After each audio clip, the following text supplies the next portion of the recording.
Good morning, everyone, and welcome to the final conference of the FURN 5.0 project. The furniture industry is facing a profound transformation. The shift towards Industry 5.0 is not only about digitalization, but about placing people, sustainability, and resilience at the core of industrial development and business strategies. Co founded by the European Union, the project has turned ambition into practical tools: clear guidance for companies, a self assessment framework, a mapping of where the sector stands today, and a concrete view on the skills we need for tomorrow. These are not only reports, but actual tools for action. I would like to sincerely thank our partners AMBIT and FederlegnoArredo and all experts and companies involved. Your collaboration and commitment have made these results possible. Today is an opportunity to reflect on what we have achieved and also to look ahead. Thank you. I wish you all an inspiring conference, and Nicole Gaglioti will take you through the agenda for today. Hi, everybody. My name is Nicole, and I want to thank you all for participating today in this session. As mentioned already by Gabriella, this event marks the end of the FURN 5.0 project, which has brought together partners to explore how the furniture sector can move towards Industry 5.0. As you may know, Industry 5.0 builds on Industry 4.0, so on the digital transition, but goes a step further, placing people, sustainability, and resilience at the center of the industrial transformation. For the furniture sector, this raises very practical questions such as how ready are companies to embrace this shift? What does it mean in practice? What kind of skills and tools are needed? And the FURN 5.0 project tried to answer this question and provide tools for companies.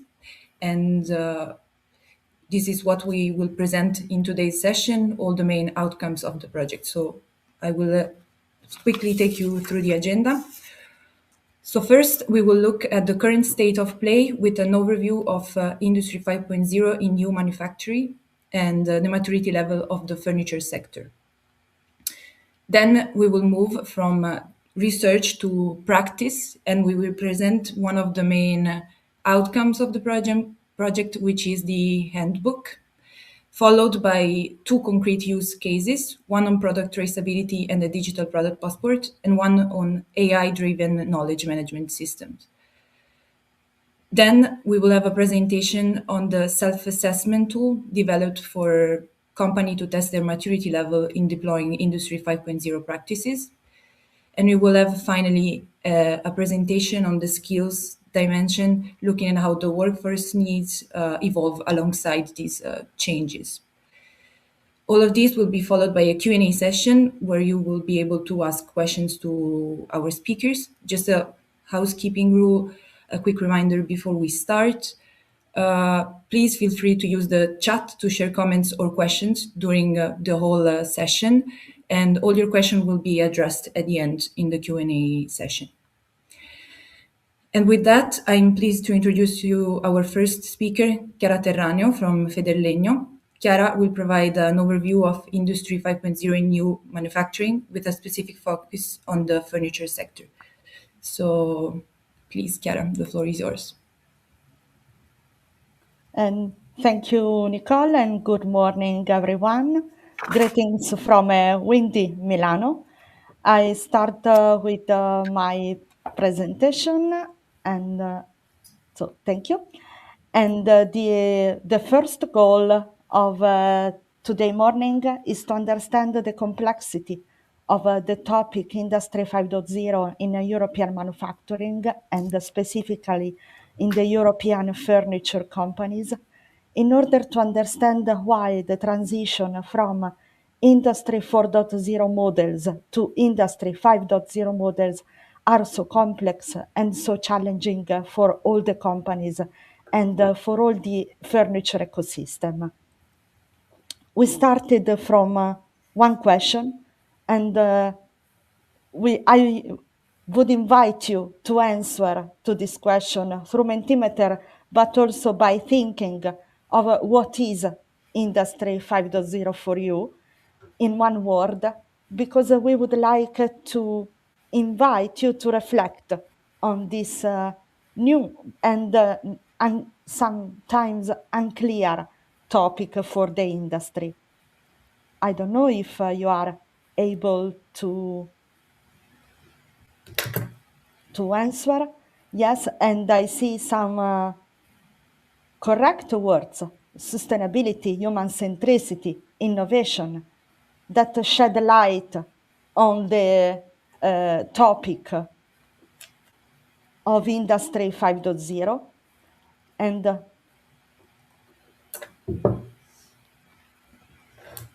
I come back to the presentation to highlight that we are facing with a new paradigm of the business ecosystem. If Industry 4.0 is technology driven, and we are talking about IoT, cyber physical systems, automation, and the big data to improve productivity and efficiency in the companies, Industry 5.0 shifts the paradigm and includes ethical, ecological, and a social framework applied to the local business and to the general manufacturing processes of the company.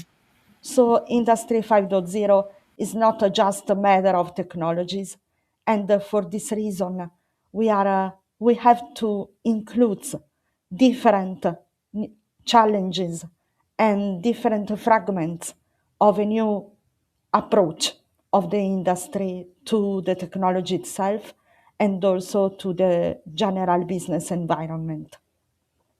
So Industry 5.0 shifts priorities from automation and profit optimization to value creation based on sustainability, resilience, and human-centered innovation. These are the three key pillars of Industry 5.0, and we will go in depth on this during our today morning journey. So we can say that Industry 5.0 combines innovation, sustainability, corporate social responsibility in order to make the ecosystem more sustainable and more competitive.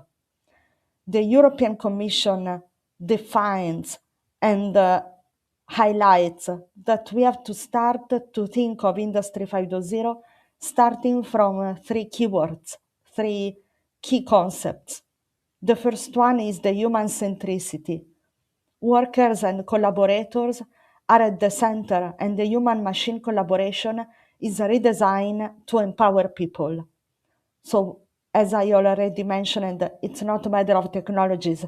It's a matter to bring together the human capabilities together with the key enabling technologies.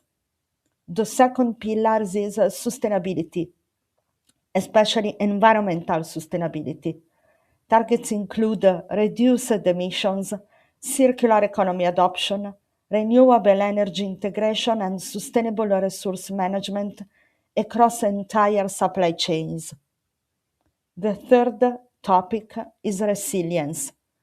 The COVID pandemic highlighted supply chain vulnerabilities.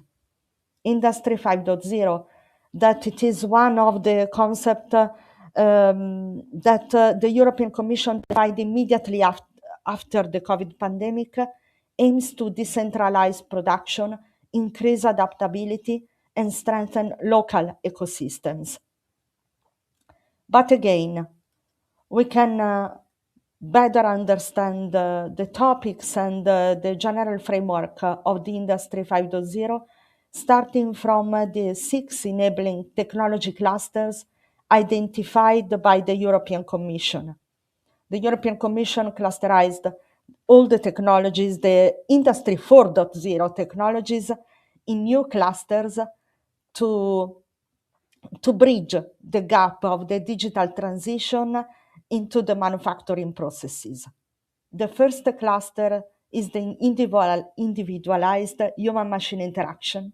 The second one is about the materials, smart, bio, sustainable, and innovative materials, the digital twins and the multi-scale simulations, the data transmission, storage, interoperability, cybersecurity, and edge computing, the artificial intelligence, including the generative AI, decision systems, and cognitive computing. And then the last cluster, the technologies for renewable energy, energy efficiency, and energy storage. These technologies allow companies to develop human-centered production systems to reduce waste, to optimize resource use, and to strengthen resilience. So we are becoming familiar with a bunch of keywords, and they will accompany us also to explain the final outcomes of FURN 5.0 project. You can download the full report about Industry 5.0 in Europe, what it is, where it comes from, where it is going, from the official project website. The English version is available, and there is also a courtesy translation in Italian to facilitate the adoption from also at local level. The second part of the first step, and we are still around the definition of Industry 5.0 main topics, has been a survey carried out in different European countries to assess and define the Industry 5.0 maturity level within the European furniture sector. We interviewed around 60 companies in Italy, Spain, Ukraine, Bulgaria, Hungary, Sweden, and in other 6 European countries. And we decided to interview the owners of the company or the CEO in order to have the highest point of view as possible.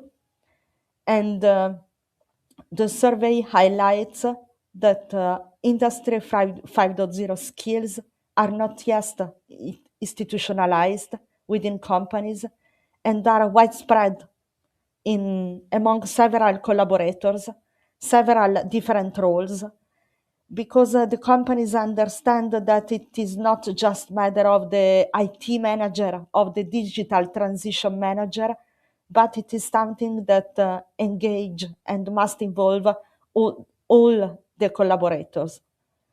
And the keynote speaker, Carlo Pace, will introduce you better this topic and this task. We ask to the companies to answer to rank the Industry 5.0 clusters technology from the more familiar ones until the least known technologies.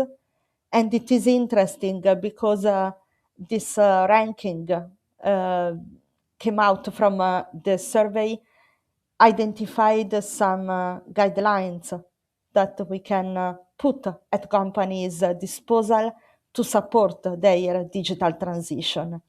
The best known technologies are the familiar ones, the integration of renewable energy sources, traceability and data origin tracking, also because the furniture industry is facing with the digital product passport standardization, the planned maintenance, the generative AI, the data processing for learning processes. At the bottom of the ranking, we can find the tracking technologies for mental physical worker strain, the cyber physical systems and digital twins of entire systems, the edge computing, the cognitive AI, the informed deep learning, and the scalable multi-level cybersecurity. So this ranking is also a fruit of the institutional commitment towards energy saving, waste management, and in some cases, for instance, in Italy, the contest that I knows better, in the Industry 5.0 public funds are often related just to energy saving or solar panels or something like that. But we have to open our minds and our ecosystem to an integrated concept of Industry 5.0 that is not just sometimes the one defined in the public funds calls.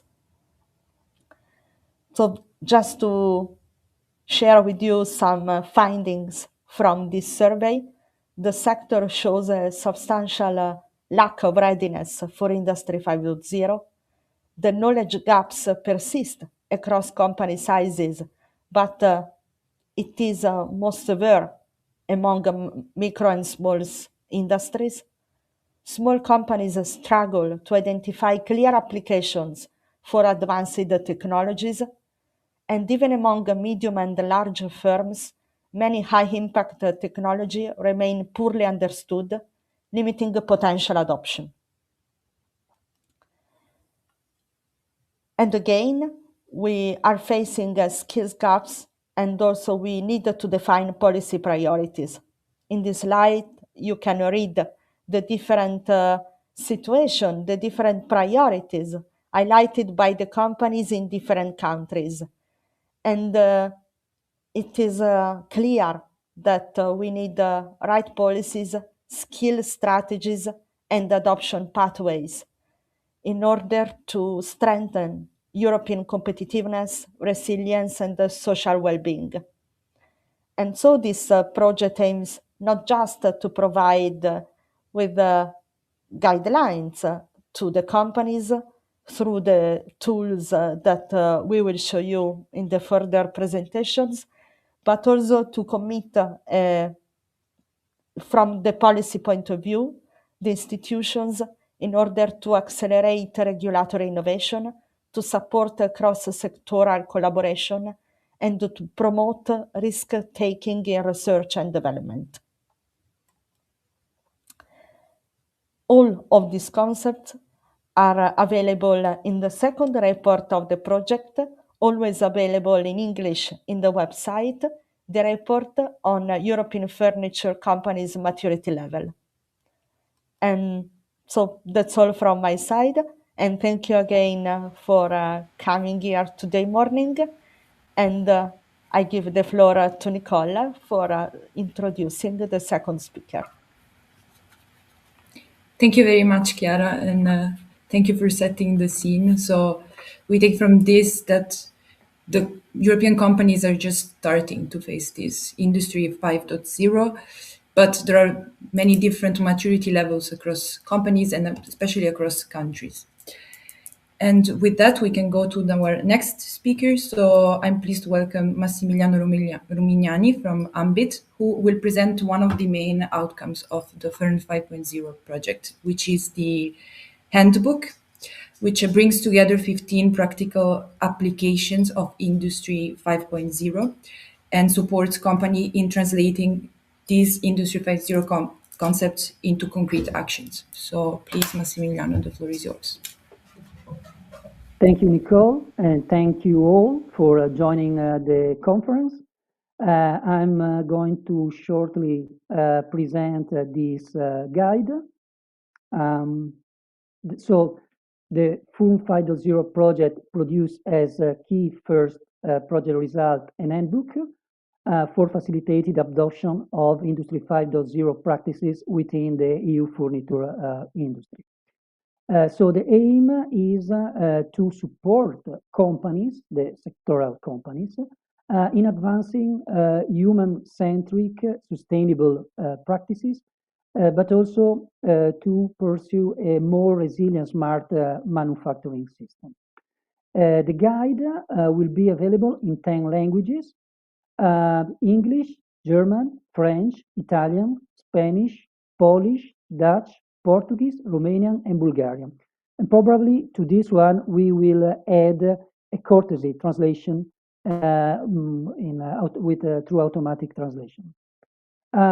We want to highlight also that this first version of the guide is a preliminary version because the current version will be integrated with additional content, as I will explain later on. So the content at this moment include an acknowledgement part. We involved more than 50 experts, external experts in this process, in building this guide. So it's important to recognize the work that they have done along this implementation. Then we have an applied introduction. Later on, I will explain each of these parts. Then we have a part that, as was anticipated earlier, we have an analysis of the application of 15 application of these selected Industry 5.0 technologies. And finally, we have a final part more related with the state of the art of Industry 5.0 and the stakeholders' recommendation. So going to the content of the applied introduction, we can see that there is a first part trying to explain why the Industry 5.0 is important for the furniture sector. But then we have also an analysis of the of those that are considered the enabling technologies that Chiara has just mentioned in her presentation, but are human collaborative human-machine interaction, intelligent and sustainable materials, digital twins and simulation, data connectivity and traceability, artificial intelligence and automation, and finally, sustainable energy and autonomy. In the guide, we focus the attention on 5 of these technologies, specifically the human-machine interaction, smart materials, digital twins and simulation, data integration and IoT, and artificial intelligence. So what we have done is to find at the end 15, to present 15 of these applications of these 5 Industry 5.0 technologies. These applications focus on this topic: human-robotic interaction, extended reality, leveraging XR for workforce training and upskilling, smart functionalities applied to the furniture sector, digital twins of products and processes, technologies for simulation and measurement of environmental and social impact, product traceability through the digital product passport, data processing for learning processes, data and system interoperability, IoT and sensor integration in manufacturing chain, production and products, IoT and sensor integration in products, generative AI for custom design and fast prototyping, artificial intelligence-driven knowledge management systems, optimized marketing and sales with generative AI, AI analytics, and partner analysis. So we analyze and created 15 cards for each one of these applications. So these cards contain different parts. This is just an example. You will see the first pages in this way. But now I would like to present also the concrete content of this card. First of all, on the top here, you can see that we summarize the implementation difficulty of this application. In this case, for the human-robotic interaction in furniture industry, the level of difficulty is low, and the economic viability is medium high. It's important to highlight maybe that all these cards are specifically focusing on the furniture sectors. So all the content will help the companies with a specific sectorial approach, and it's important to highlight this. So the first part is a description of this application with some images, some practical references that allow the reader to better understand what this is. The following one is a precise description of the application, explanation of how this technology can be applied. But then we are looking on the implementation aspects. So not only not only what is this, but also which aspects have to be considered when and how you are going to deploy this technology. So there is an analysis of the implementation difficulty. In this case, again, low one, but then there is the explanation. Then there is the economic viability, medium high. It's very important to allow the reader to understand which is the budget required to implement this application. And usually we refer to specific amounts of budget. Then we consider the human factors and the environmental factors. As was previously said, these are the added value, specific added value of Industry 5.0 in comparison to Industry 5.0. So here, through different experts, we explain for each one of these applications which are the relevant aspects to be taken into consideration when deploying this technology. And finally, considering also the current and ongoing development of the certification and regulation going on, especially within the European Union, we analyze which are the aspects to be taken into consideration in order to align this application with current certification and regulation. Then we have also the presentation of different solutions related to this. Specific companies that can provide services and practical application of this technology. But after that, also we have practical examples of furniture companies that have adopted this technology and this application. Here it's important to highlight that these can provide some insights and inspiration to companies across Europe and check if they can do the same or implement a similar process. That's all on the side of the card.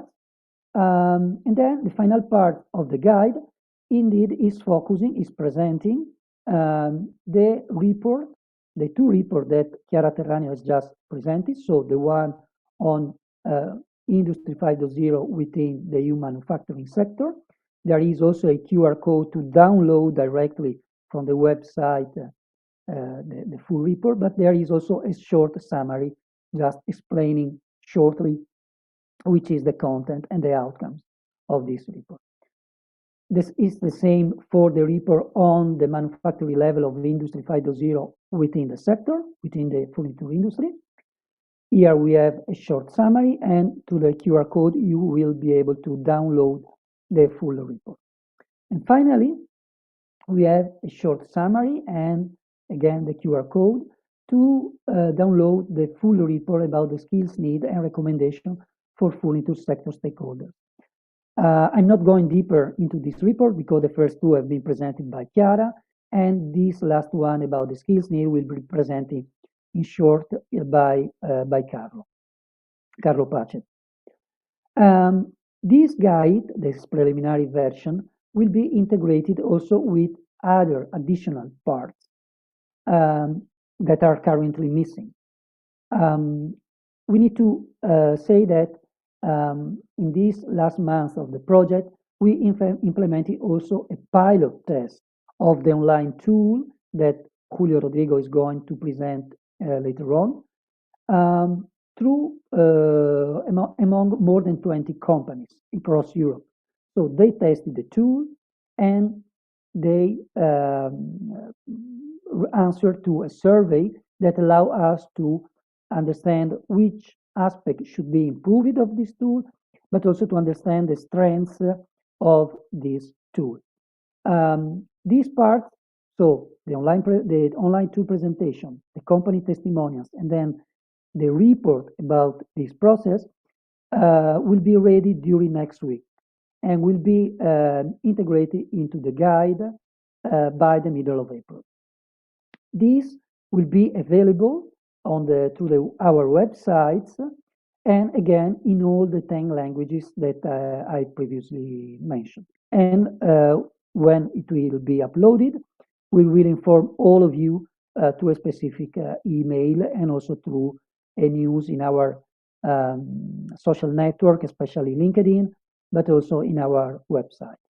And that's all on my side. Thanks again for joining us. And I hope that you are going to enjoy the rest of the conference. Thank you very much, Max. So yeah, a very useful tool, especially for companies approaching Industry 5.0 for the first time, because having like the possibility to see also the economic viability and implementation difficulty of each practice can help you, can guide you to choose from which one to start, let's say. So with that, we can go to the next speaker. We will have now two presentations on two use cases. So two applications that you can of Industry 5.0 that you can find also in the handbook.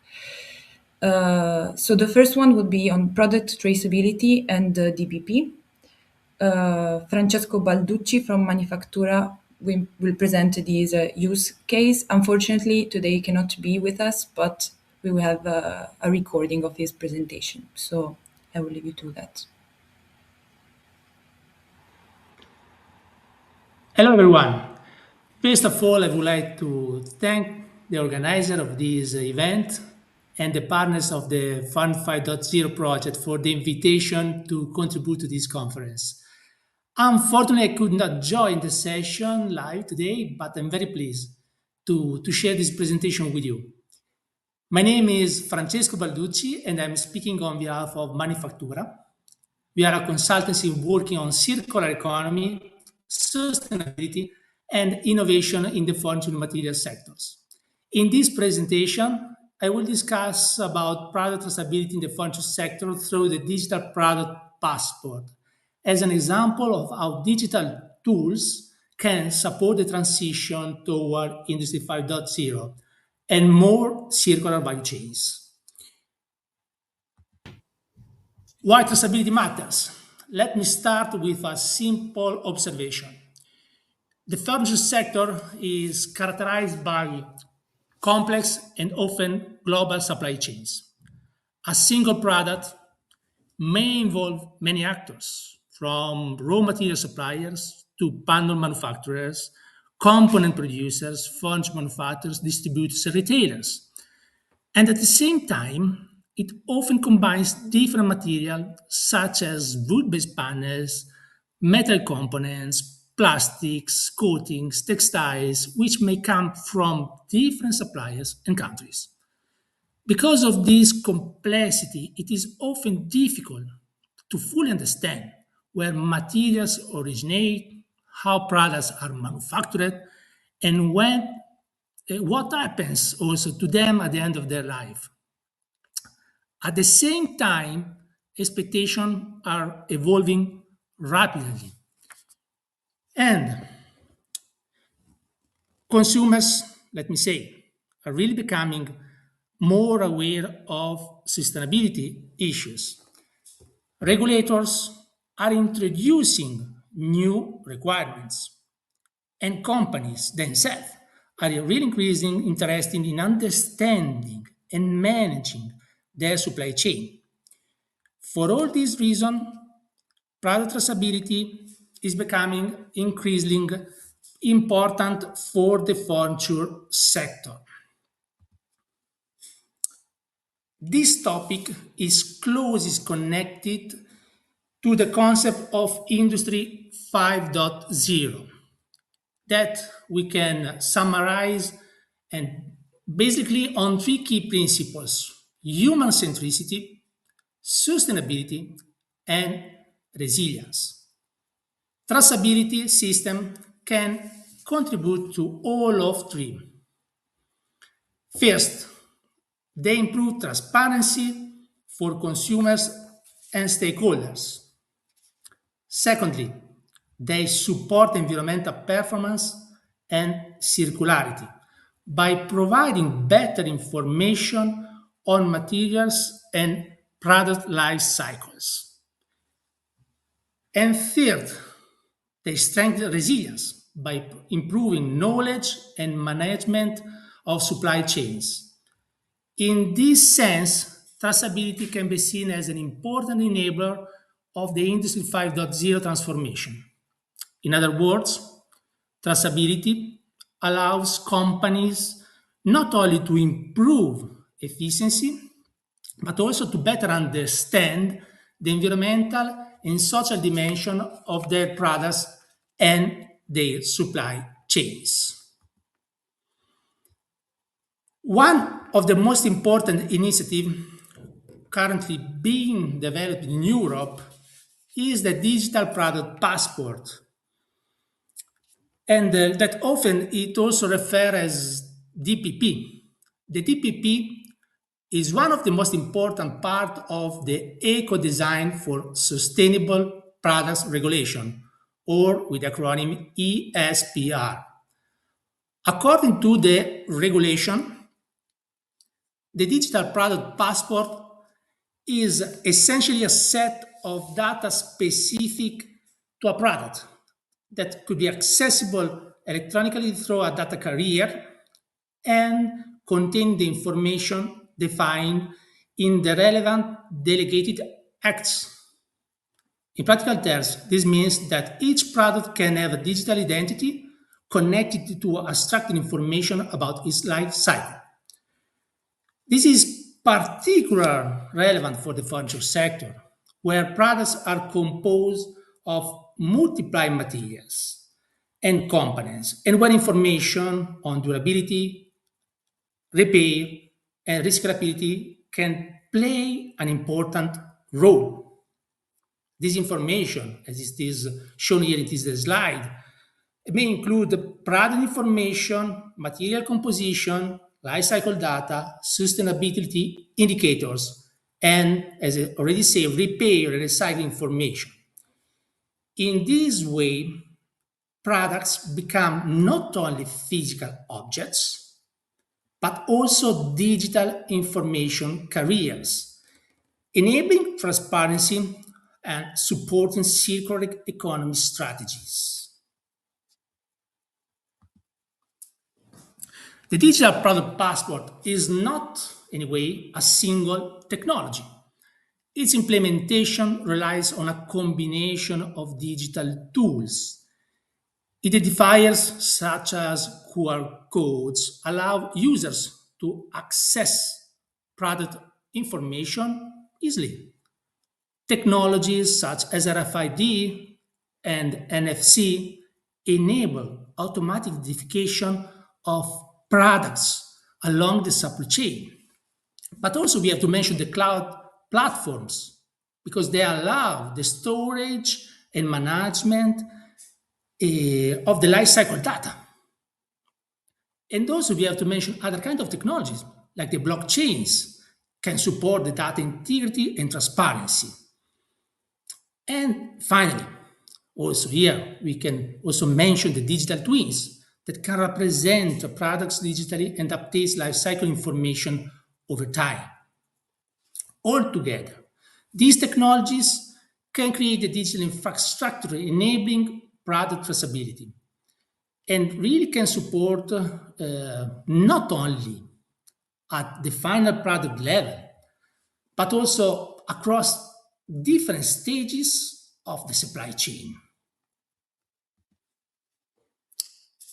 Let us consider a simple example. Imagine a piece of furniture. Could be like a chair, or like here it is shown in the slide, like a table that equipped with a digital product passport. Here is very big, but you can imagine that it could be with the size and dimension that it is necessary to be included in the object.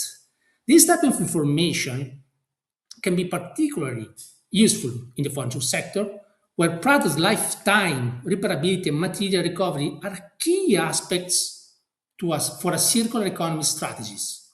So we can take our mobile, we can scan with a QR code on the product, and all users like us could access a digital interface containing information about the origin of the materials, about the environmental performance of the product, about the product durability.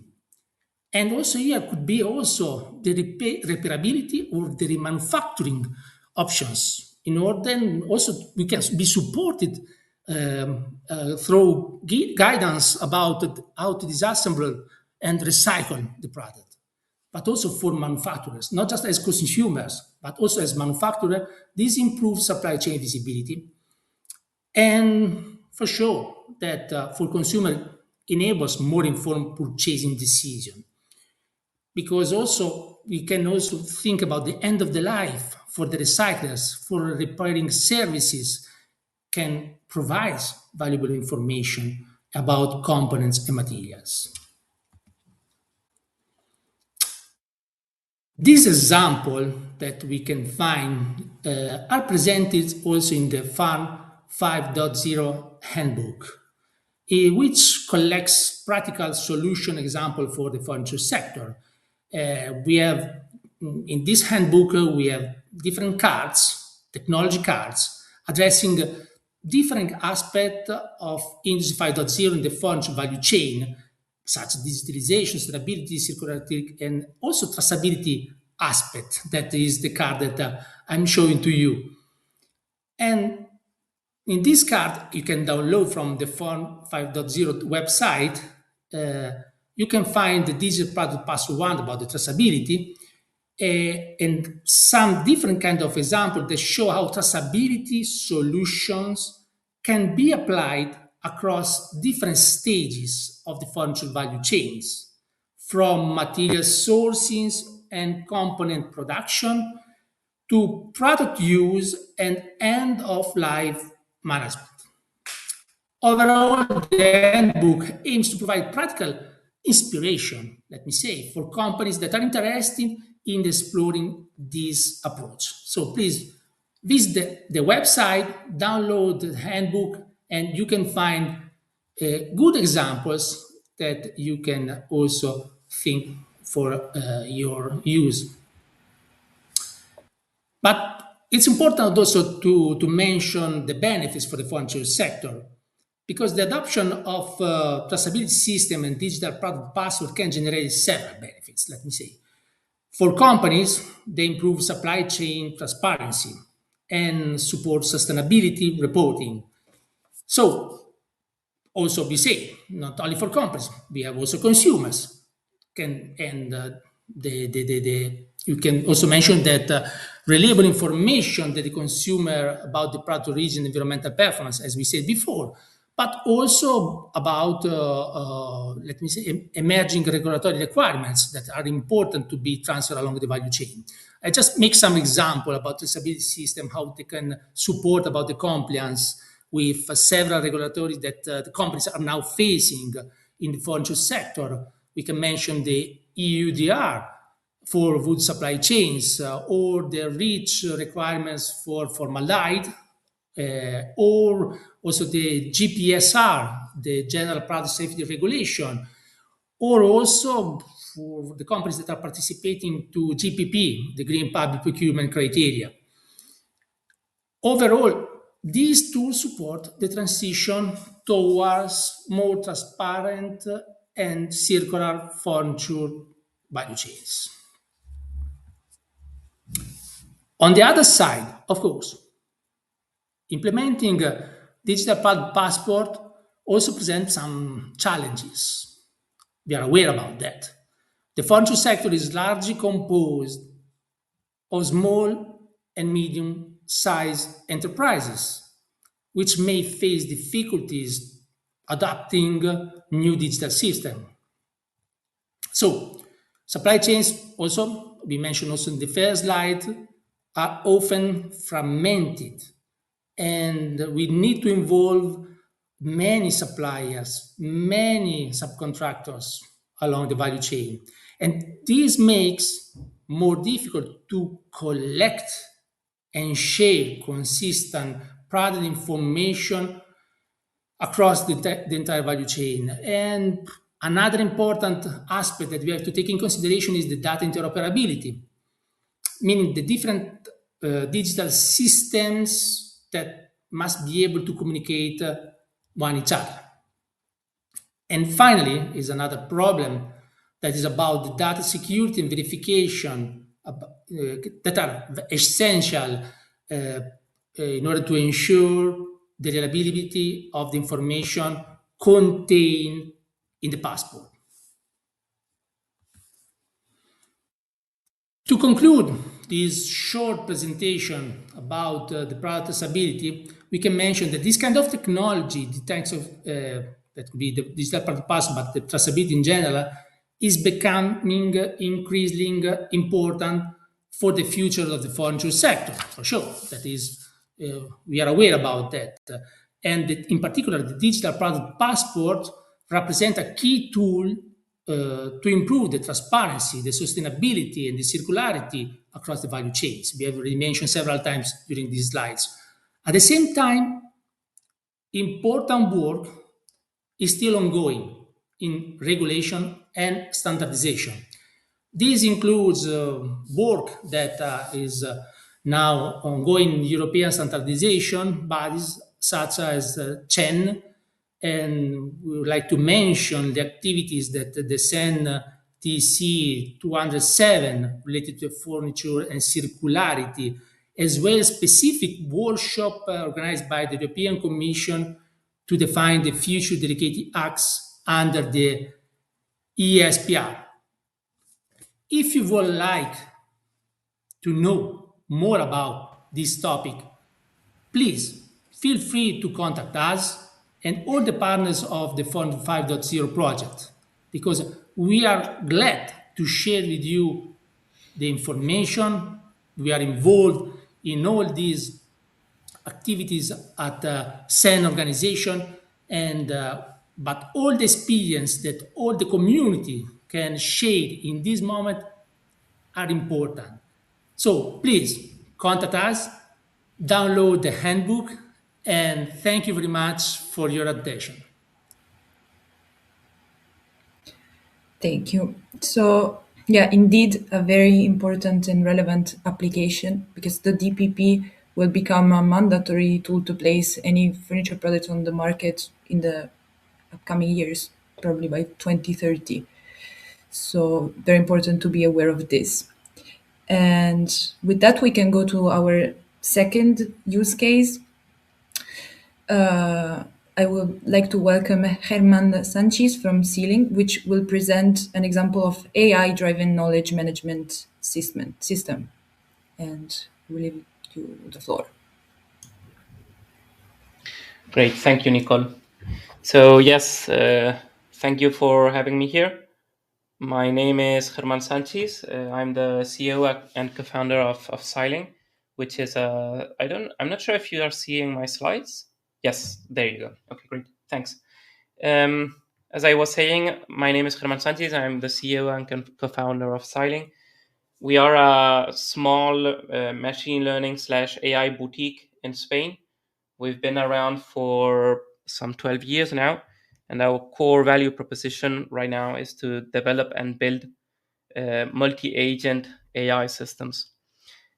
In this case, I am going to show you a use case, with a success story actually we've built with a leader in the furniture sector. It's an American company who has also a part of the company in Spain. The use case is a catalog assistant. And as I was saying, the client in this case is a global leader in the furniture design and manufacturing space. As I was saying again, this is an American company. They have a part of their company here in Spain where they execute projects, and their main value proposition is around delivering innovative workspaces. Namely, they have a catalog, they have a base catalog of their furniture, of the furniture they have, but their main value is to go into companies, design new offices, design new spaces, and provide the furniture for them. So even though they have a base catalog, which is very extensive and very complex and very interesting, obviously, they have a second variant in this case, which is that they need to design these spaces and take their base catalog, adapt it, and build new workspaces, build new offices. This is what they mainly generate revenue for, which means that for them this is a key activity. And the problem that they had when we contacted them is that they have salespeople going around and doing proposals, and they had little to no visibility about what they had done in the past, what different projects and what different variants they had done in the past.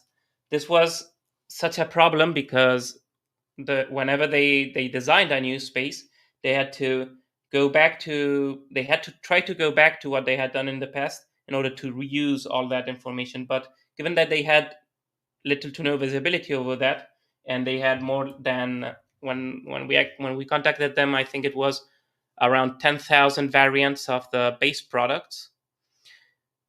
The risk and the reality was that whenever they needed to create a new variant, they started from zero.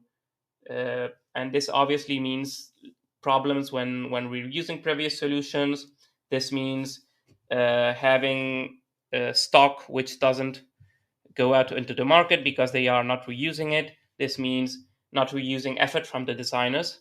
This means a lot of manual processes, mainly derived from the fact that they had scattered data in different databases, and they didn't have a centralized way of accessing this information and of browsing through this information. Hence, the need was to have an efficient and coherent information system which could provide them visibility over what they had done in the past. These 10,000 past references of different variants that they had built. And I want to insist on this. This is not the base catalog. This is only the variants that they had built over the base catalog.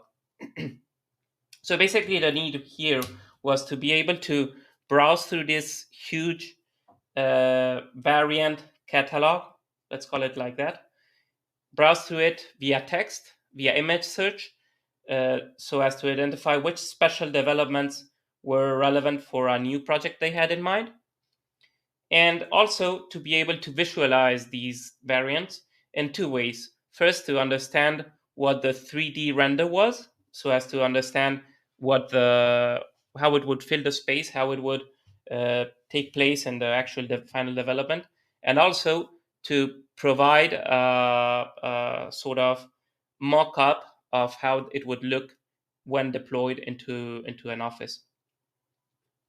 So what we built here was a knowledge assistant, and I'm going to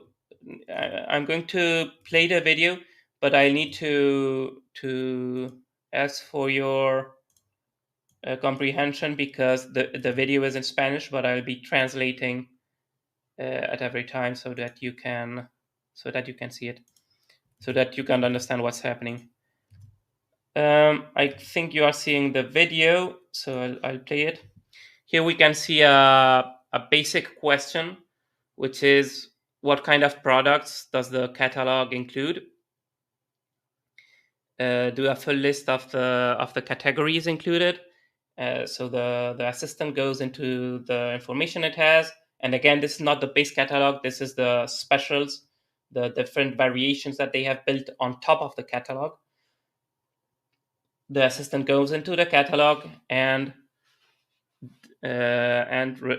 produces a list of the different furniture pieces and categories that they have. Everything is anonymized because even though the client has allowed us to publish, it's a real client obviously, and they have allowed us to publish a success story, but right now we are not still able to publish the name because they are still moving it inside their own company. Sorry for that. That went a bit quicker than I was expecting. And right now, what the user is asking is to provide a list of all products existing under the category offices and workspaces. And the assistant goes over and provides a list of those items identified with its price. The price are actually anonymized in this case as well. and produces also these images of the tables. And then finally, the user likes a specific configuration of an office, the MC05Z, whatever, and the user asks for a render of an office with that configuration, with another office beside it, and the assistant goes and produces this render. And I'll fast forward this so you can see here what the assistant has produced. This obviously is of great value for the salespeople, because they are able to show the client the how it would look in an actual real setup, instead of just showing the images of the tables and of the chairs. And finally, the user can say, okay, so I like this. Generate a budget in the form of a table that includes 2 offices, 1 cubicula. I don't know the name in English right now. And the assistant goes over and produces this table so that the salesman or the saleswoman can actually show this budget to the client. I'll show another video here. And forgive me for showing videos and not showing the real demo or the real thing, but again, we needed to anonymize this so that we can show it because of these confidentiality issues that we still have. In this case, the user goes over and asks for a list of all products in the catalog that are similar to the one that appears in this image. So this is an image search, and the assistant goes over and looks in the catalog for the different images that might be similar, provides a list of them. Then the user can also ask for adjustable, so tables that can go up with I don't know the name of roble in English, but with a specific finishing with less than 160 centimeters. And so with a special configuration, the system goes over and retrieves the list of tables that fulfill these requirements. And then the user can also ask for the chairs that would combine properly, that would look good with the recommended table and with other offices recommended previously. And the assistant goes over and retrieves the list and the pictures of, obviously, and the images of the chairs that would combine properly with these. And then finally, the user again asks for a render of the configuration that includes people working, and the system goes over and generates this render. And a last video, which I want to show again because of one of the points here. The user, I think it's blurry yet. Well, the user asked for a budget with several tables with a specific configuration, and let me rewind this.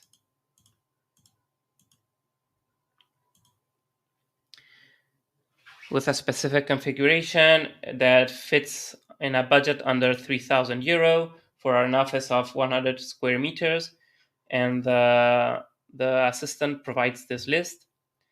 Then you can see the table. The assistant can also generate a 3D render, as was mentioned before. For some reason, this is upside down in this case. And now the user goes over and asks for a render of the office with 4 workers. The system generates this. Whoops. Oh, for some reason, this video is cut here. Okay. Well, I'll reshare my screen because I have this in the full video here. So we were here with the generating the render with 4 workers. Then the system generates this render, as we've seen before as well. And then the user asks the system to change the walls so that they look in red brick, and the system regenerates the render with the same tables and in a red brick office. So this is what the assistant does as in terms of functionality. I'll stop sharing my screen. In terms of functionality, and what did we achieve? Because I think this is the most important part. As I mentioned, the need was that they had this huge, in the range of 10,000 special developments that they were not able to browse through, that they had no visibility over. And this actually meant in practice that there was a guy, and let's call this guy for the sake of anonymity, John. They had this guy John who was sitting at his table, and he was and John is the guy that has been around in this client for more than 10 years. So the fact was that John had a constant queue of 5 people waiting in line to ask him stuff. This was actually so bad that the person sitting working just in front of John had to move, because he had evolved to becoming John's secretary. Namely, when the people were waiting in line to speak with John, they would ask the guy beside, when is John coming back? Or where is John? Or do you know if he's gone out for lunch? Or they would even say, well, while I'm waiting for John to be available, how was your lunch yesterday? Or and actually this guy who was sitting beside John had to move to another place in the office because he was unable to work. So this was as bad as that, the bottleneck. And these 5 people working in line to speak with John were obviously quite frustrated, and John was also obviously quite frustrated. So I think this is the most interesting KPI that we can achieve here, which is that this line was reduced eventually to only 2 people, 1 to 2 people. We were not able to remove the line completely, because John has been around for 10 years and he has a lot of knowledge which is not digitalized anywhere. So the assistant does not have it, but only being able to reduce that line from 5 to 2 people is a massive achievement in terms of removing the bottleneck and in terms of agility for them. And one key thing here was that obviously technology was key, but another key thing and one important learning that we had, because we've built digital assistants for other companies, and in this case it was especially successful. And one key learning that we had is that whenever someone would come up to John to ask something, John would directly answer, "Have you asked the AI for this?" And if the answer was no, he would tell them, "Okay, so go away and come back whenever you have." So he put up this this friction, this wall in front of him, so that people would start using the AI. And eventually, people did start using the AI and asking the AI for questions that they would eventually ask John. And this allowed them to reduce this huge bottleneck that they had. And that's it from my side. I hope that was interesting for everybody. And obviously, if you have any questions, I would be happy to take them if that's something that is in this book. Thank you very much, Germán. Indeed, like a digital solution that can support efficiency and streamline workflows also. So with that, we go to the next speaker.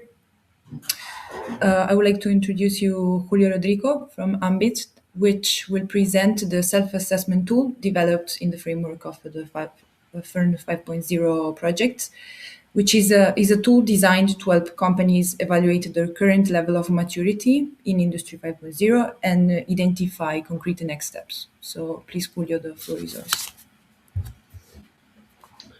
Thank you, Nicole, and good morning, everyone. I'm Julio Rodrigo, representing AMBIT, and over the next few minutes, I'm going to present you the self-assessment tool that we have developed for supporting companies in assessing their Industry 5.0 maturity and to make improvements in this line. So let me share my slides, please. Okay. You. Okay, so as you can see in the slide, this is the direct link to this tool that we are going to visit later. But before, let me to share with you some slides and to give you some details about going directly to the tool. As I said before, the main purpose, the main aim of this tool is to support furniture companies in assessing and improving their Industry 5.0 maturity.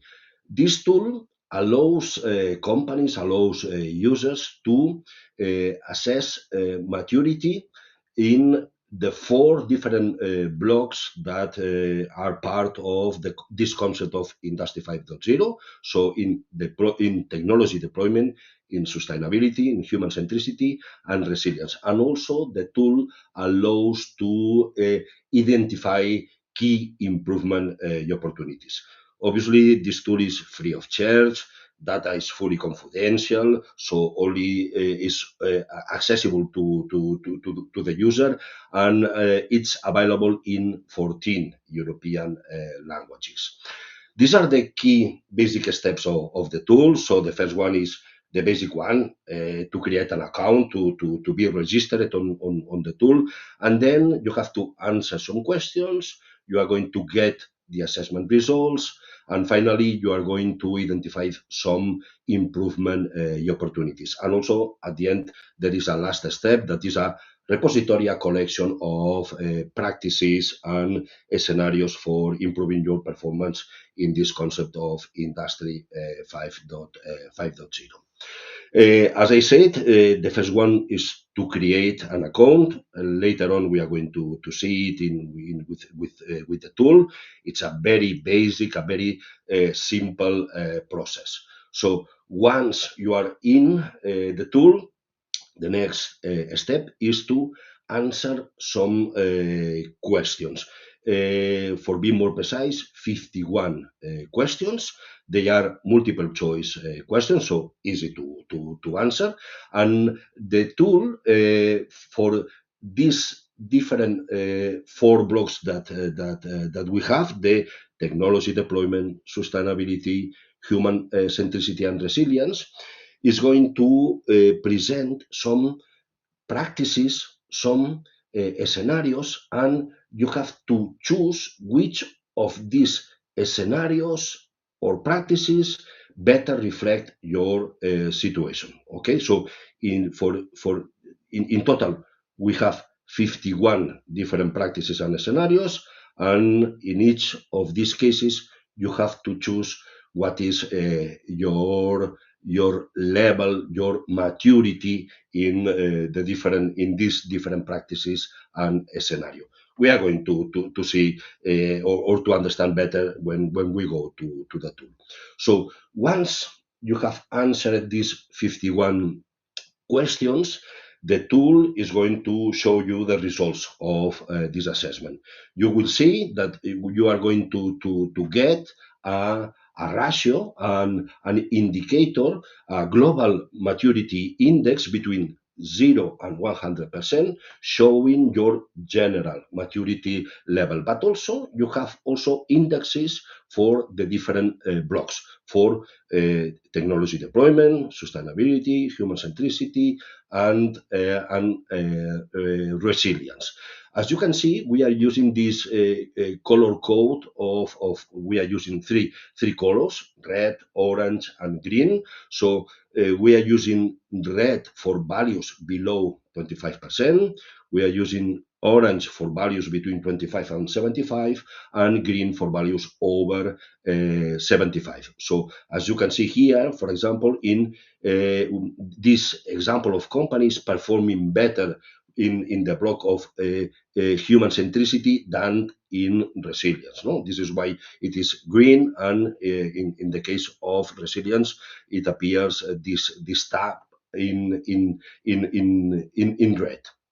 And the last step, so once you have carried out the assessment, the tool supports and guides you in implementing appropriate solutions. So later on, we are going to see also in the tool that for those practices, for those scenarios that you got a bad score, the tool is going to suggest a solution. And these solutions are the technological applications that are contained in the handbook. So it means this tool is connected with the handbook already presented by Max, and we are using these applications linked to this type of to these practices and scenarios in case that you want to improve. As already presented by Max, the handbook contains 15 different technological applications. So it means we don't have solutions for absolutely all the practices and scenarios contained in the tool because we only cover these 15 very relevant key technological applications in the handbook, but obviously we cannot, we don't have solutions for all the potential problems in relation to Industry 5.0. But in any case, at least for the technological block, and we have solutions for all the practices and scenarios there, and also for some scenarios and practices in the block under sustainability. Okay, and finally we have a last step, that is a repository of the practices and scenarios contained in this tool and connected with the handbook of Industry 5.0. So this is a short presentation of the tool, and now let me share my screen, and we are going to use to see the real. Okay, so now I hope that yes, I think that now you can see my the screen. So here is the FURN5.0 website, and here in the project website you have a direct link to the tool. Okay, the self-assessment tool. Here is the landing page of the software tool. Here you can choose the language of the tool. In total there are 14 different languages. And if you go down, here is the place to create an account. As I already said, it's very simple, very easy. Okay. In my case, I have already created an account, so I don't need to register again. So I need to log in the tool, and here is the first step of the tool. So here you can see the different steps on the left. So the button for answer, for assess, and for improve, and this is the logic of the tool. First to answer questions, then to get the assessment, and then to identify improvement opportunities. So here you can see the 4 different blocks of Industry 5.0, the technological block, sustainability, human centricity, and resilience. And you have to open each of the different blocks, and inside the blocks you can see different topics. Okay, so in that case, for the technological block, the tool is going to ask us about our situation, the real situation of our company from 20 different perspectives. Okay, so about 3D visualization tools, generative design, structural simulation, etc., data interoperability, and so on. So when you open one of these categories, here you can see a precise scenario or practice. In that case, is the use of 3D visualization software for design and rendering of furniture scenery, non-generative. And you have to answer what is your situation that better reflects the performance of your company in relation to this specific practice and scenario. Okay, so the idea is to do the same for the different, in that case, 20 questions that we have under the technological block. Okay, once you finish this block, you can go to the next block, sustainability, and you can do the same. Okay, so there are, in that case, 11 topics, and you have to answer which is your situation in relation to the specific practice and scenario presented. Okay, so in total, 51 questions, or in total 51 scenarios and practices that you have to indicate the situation that better reflects the current moment of your company. Okay, you can stop and start this process at any moment. The information is stored, saved in the tool automatically, and then when you finish your this step of answering the questions, you can move on and you can go to the assessment screen. Okay, so here we have the results of the assessment. So here we can see that we have an average of 53% maturity level considering the 4 blocks, but we can also see the score, the indicator obtained in each of the different blocks. And if you open a block, in that case, you can check what you have answered. But in that case, in the assessment step, you cannot modify your answers. If you want to modify your answers, you can go to the first step and you can modify. Okay, so in assessing, the only thing that you can do is to visualize your results. Here you are going to see in different screens that you have a download button in case that you want to save what you are visualizing on the screen.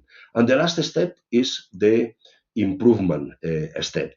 So here again, we have the different blocks, and here again, we have the different scenarios, but as you can see, we are using these circular spots indicating our performance in the different categories and scenarios. For example, here in generative design, I can see that I have a bad performance because it's red. If I open this section here, what I can read is a suggestion how the company can improve their performance in this field, in this precise field of generative design. And in that case, the tool is indicating that the handbook contains one of the applications, that is the application number 12, that it's about the topic addressed under this scenario. So is the application, the card about generative AI for custom design and fast prototyping. So the idea is you can check your results, and maybe you can give priority for improving in those that you have a worse score. And here in the technological block, as I said before, we are for the different categories, you are going to identify suggestions. So the idea is, if you want to improve this aspect, go to the handbook. In that case, go to the application, to the card number 4, and there you are going to get some inspiration about how to deploy this technology and how to improve the performance of your company from that point of view. Okay, so this is how the tool works: answer, assess, and improve. You have 2 additional buttons. One for it's a direct link to the handbook, and the last one is a repository with all the practices, with all the scenarios. So in case that you only want to know this relation between these practices and the technologies described in the handbook, but you are not interested in carrying out an assessment, you can skip the previous steps and you can go directly to this repository. And here you have the 51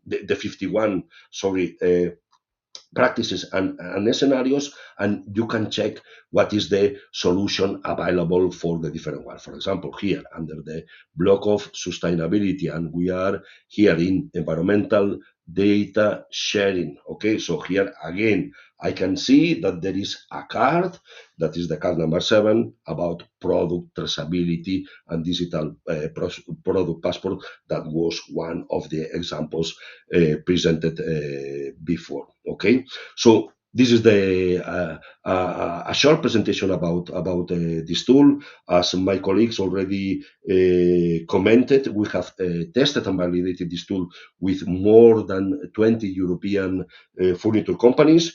It seems that they are happy, so we are also happy about the usability and the potential of this tool. And just to invite you to test and to use this tool and the handbook for improving your maturity in the field of Industry 5.0. And that's it from my side. So thank you for your attention. Thank you very much, Julio. Indeed, this is a very useful and accessible tool for companies, especially because it can provide an entry point for organizations at different stages and different maturity levels. And with this, we go to the last presentation for today. I would like to introduce you Carlo Pace from ASLAM, which will present the work carried out on skills for Industry 5.0 in the European wood and furniture sector. So please, Carlo, the floor is yours. Thank you very much. So good morning, everyone. Yeah, I have a presentation.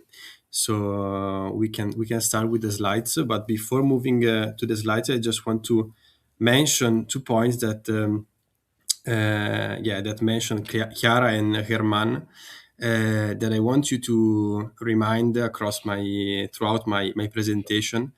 And the first one is about the company maturity level. So Chiara highlighted at least 2 important points. The first one is that there is the need to accelerate regulatory innovation. And the second one is that there is a need to foster the engagement of collaborators across companies. So this is the first point that I want you to keep in mind. And the second one was outlined by Germán in his nice presentation, which is the role of the AI tools that can substitute a few tasks of jobs, but not entire jobs. So when he gave us the John example, I thought that it was quite interesting because it deals a lot with my presentation.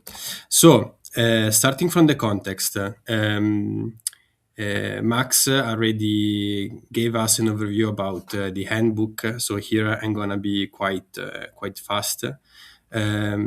We know that Industry 5.0 is a paradigm shift, as also Chiara mentioned, and it's about understanding at least 3 pillars, which are the human centricity, the sustainability, and resilience. But my interest and my focus is mainly on the role of workers, and of course the skills that workers have to have. So we know that it's not just a technological transition, but it's a systemic transition. And regarding technologies, drawing upon the handbook that Max presented, we know that we see several shifts also in tools and technological tools. We can remind, of course, the importance of the cobots, so the collaborative robots that will be used in workspaces to improve safety and efficiency of workers. And on that, we can recall on the use of extended reality tools and sensors. But also we can remind also digital tools that would help to reduce environmental impact, And this means not only improving production, but also rethinking how we can understand the flexibility and the transparency of the supply chains. And again, the data connectivity using the digital product passport and the role of AI and so on.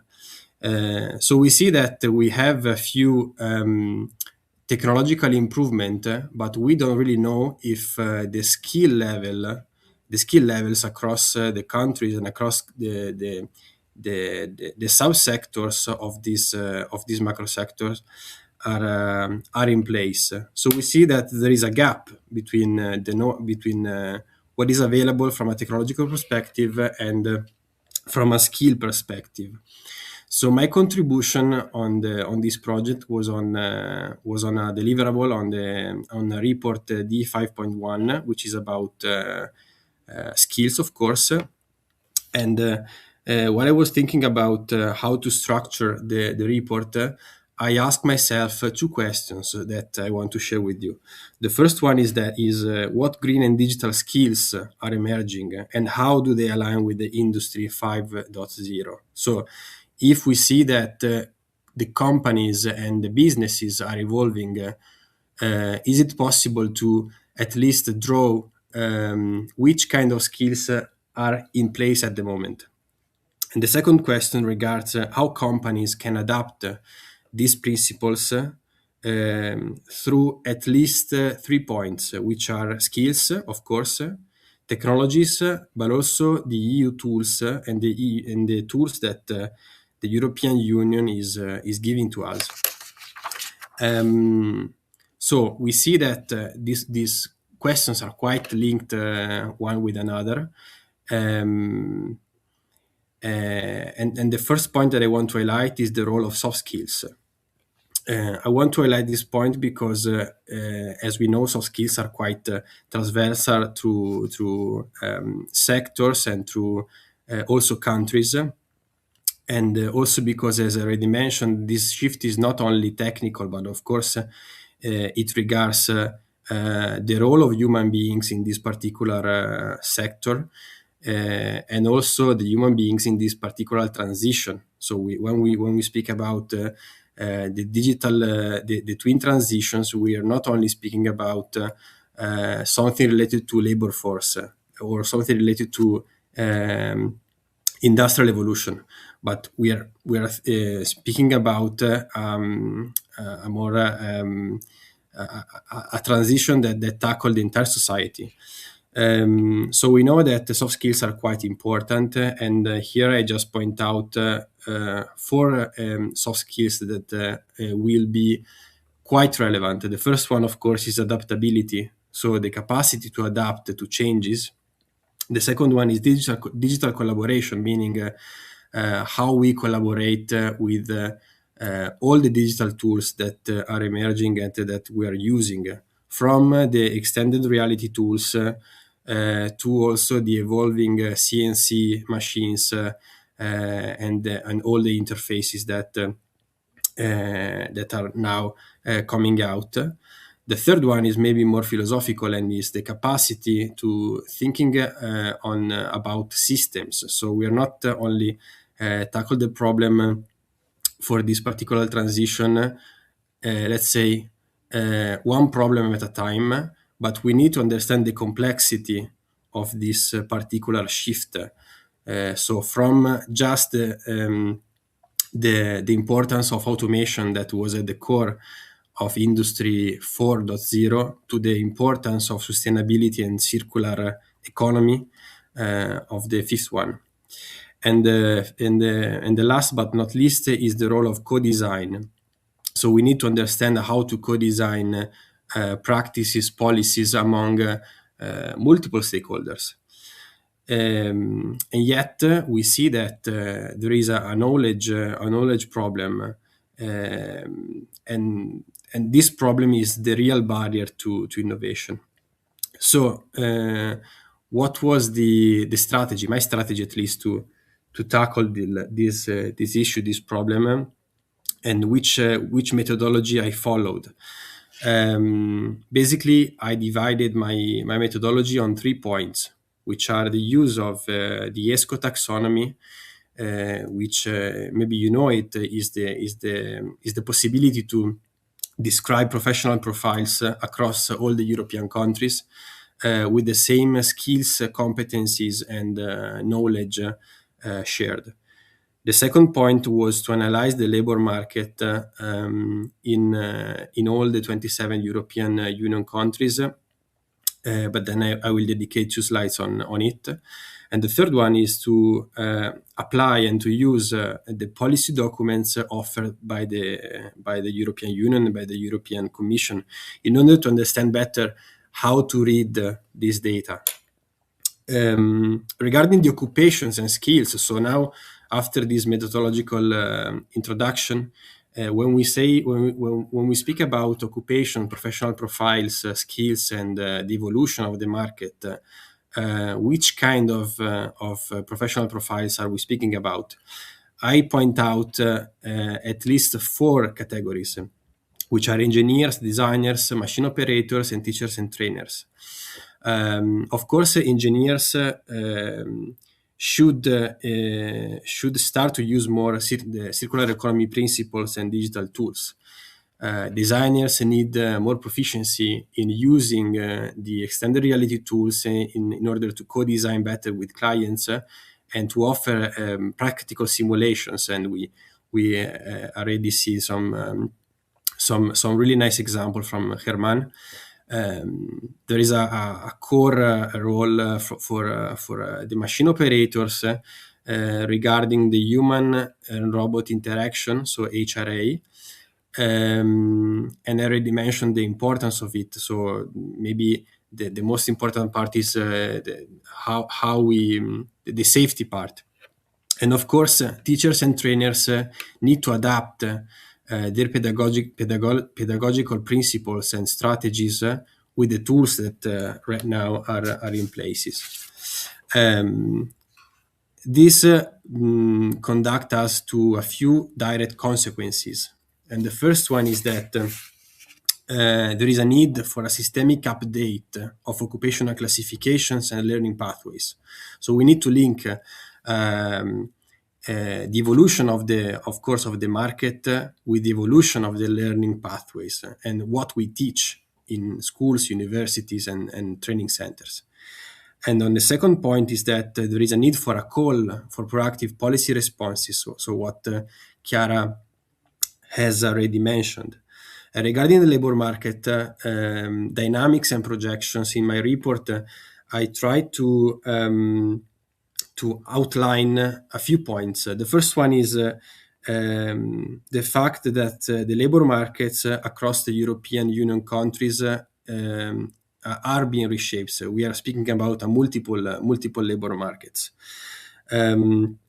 Of course, there is an increase. The number of skills and jobs is increasing, but also the nature of these jobs and these skills is quite changing.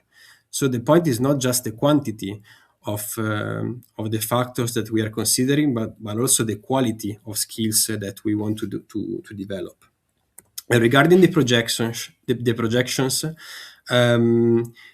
this is a bit technical. So I did a quantitative research using this tool, which is the skill forecast tool offered by CEDEFOP. I filter by sector, which is wood and wood products, and I used 2 indicators, which are the average annual employment growth rate and the absolute change in employment. These indicators show us 2 different things. I just want you to focus on the second one, because the second one quantifies, as I wrote here, the net number of jobs expected to be created or lost between 2025 and 2035. So not just the start of employment or the retirements, but also which kind of jobs may be, or which kind of task of jobs may be substituted by AI agent or by digitalization. So we see that the importance of skills is quite high. And regarding which kind of skills are required, but also the dynamics of the mismatches, we see that there is an increasing the importance of three skills is quite high. And the first one is the eco design, and then we have the life cycle thinking, and the third one is energy optimization. These three skills that are quite described in the handbook are at the core of this changing of these changes in the sector. So in this situation, we can do at least two things. The first one is to understand which kind of implications at a policy level there are in place, and the second one, which kind of recommendation we can give to companies. So regarding the policy implications, we would say that at the European level, there is the need for a skill intelligence mechanism. So understand how to draft, let's say, a broader scheme on skills intelligence across that can be adapted to the European countries. And then at the national and the regional level, we actually need maybe more flexible learning systems. We need a learning system structure on EU tools that can speak to each other. And then because this sector, as you know, is the majority of the companies of this sector are small and medium enterprises, we need to speak with them, and we need to invest with them in training and innovation. Regarding the recommendation for companies, there are a few points that I want to mention quite quickly. And the first one is the need to anticipate, of course, skills need. The second one is the role of integration. So once a company or a sector or a cluster understand that there is a need to anticipate a few skills, we need some strategies to integrate these skills among the workforce. So from a HR perspective. The third one is to use and to embed the principles of the Industry 5.0 within the companies. And of course, a project like this provides useful tools and practical tools.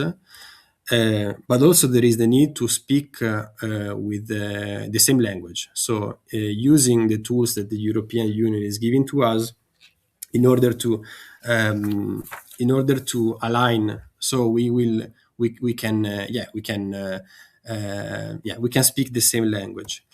Of course, there is the need to upskill and to reskill the competencies, and I think that a crucial role will be played also by the social dialogue and the collective bargaining.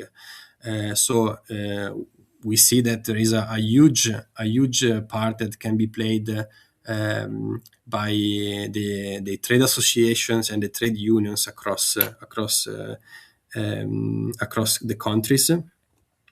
And in order to conclude, I would give at least 5 priorities to enterprises, or at least suggest 5 priorities to enterprises.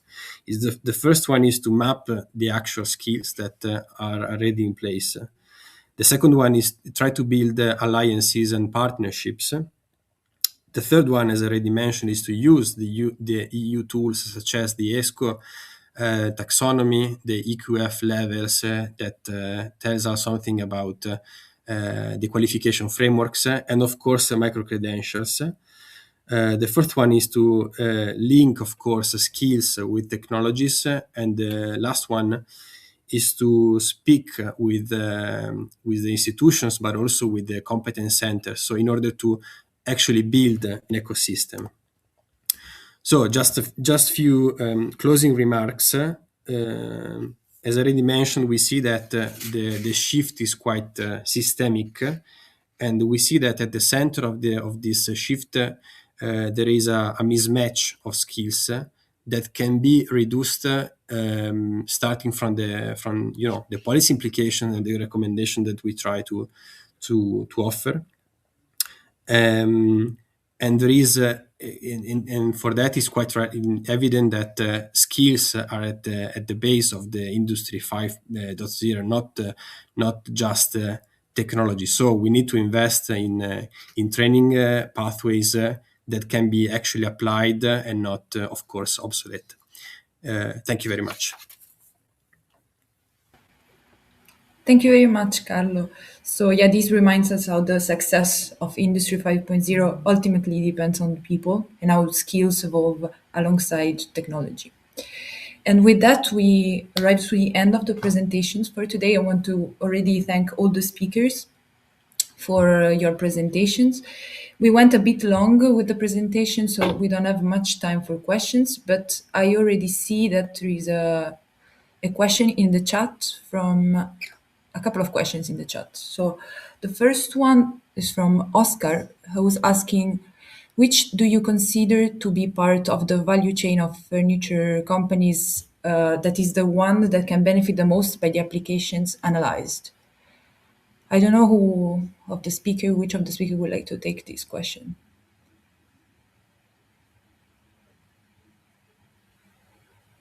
Maybe I can try it. So it's true. So Industry 5.0 is applicable and has consequences along the value chain. Okay, and this is fully true. But just to clarify, the main purpose of our project, the main purpose of our handbook, the main purpose of our self-assessment tool is for manufacturing companies. Okay, so all the information that you are going to get from these resources, when we were working and developing them, we were thinking in a typical furniture manufacturer.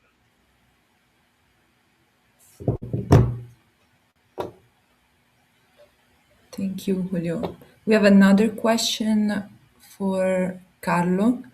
Do you think it is possible to meet the growing skills needs through formal VIT, or would it be better to provide specific and focused courses on the different applications?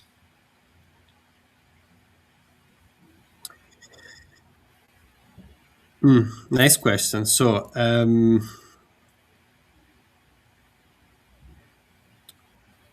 I don't know, actually. I think that I have to think about it because it's not an easy question to answer. I think that formal VET is now playing a crucial role on building up the skills that we will need from now to 5 years. So I see that in a close projection, the builders of tomorrow, let's say, are the ones that are being trained in vet centers and higher vet centers. But I think this won't last forever. So while we take some time in the next 5 years, we will. I think we will have to start to design new training pathways and new training also systems that may be more modular and may have a stronger presence of micro credentials or in general transversal subjects, because otherwise we will only think about strict sectors. So of course, thumbs up for the VET systems, but I think that they will need to evolve as well. Good. So, we actually were already over time. I don't see any other questions in the chat. So if you have any, please share them. Otherwise, I think we reached the end of the program for today. So, thank you, everybody. Thank you, all the speakers, for participating. Thank you, all the audience, for attending today's session. And yeah, if you want more information on our project, you can always go to our website, FURN5.0. So yeah, thank you very much, everybody. Thank you. Bye bye. Thank you, Bye. everyone. Bye. Bye. Thank you, everybody. Bye.